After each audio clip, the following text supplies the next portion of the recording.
आता उदाहरणार्थ त्यांनी निवडणूक आयोगाने काय केले, एका कॉलनीमध्ये 600-700 मतदार आहेत, तर तेवढ्यासाठी त्या कॉलनीच्या आत बूथ टाकलाय.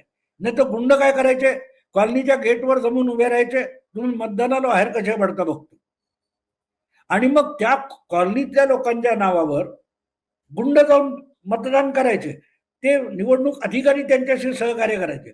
अशा प्रत्येकावर जवळजवळ 2-3 हजार अशा सरकारी कर्मचाऱ्यांना आयोगाने कामापासून बाजूला केले. राज्याचे मुख्य सचिव असतील, पोलीस महानिदेशक असतील, अनेक जिल्ह्यांचे एसपी असतील, तडकाफडकी बदलून टाकले. आणि त्यामुळे यावेळेला आपण ममताशी सहकार्य केलं तर आपली पण खटिया खडी होईल या भीतीपोटी जे स्थानिक कर्मचारी आहेत ते पण गुंडांना साथ देत नाहीत. आणि जेव्हा गुंडांना प्रशासनाची साथ नसते तेव्हा गुंडगिरी आपोआप कमी होते.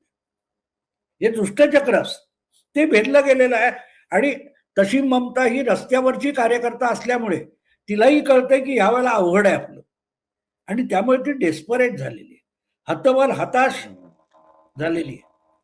पराभव समोर दिसतोय. म्हणजे मी अनेक हिंदी व्हिडिओत पण सांगितलं की ममता जेव्हा आरशासमोर उभी राहते तिला आपल्याऐवजी बुद्धदेव भट्टाचार्य दिसतो.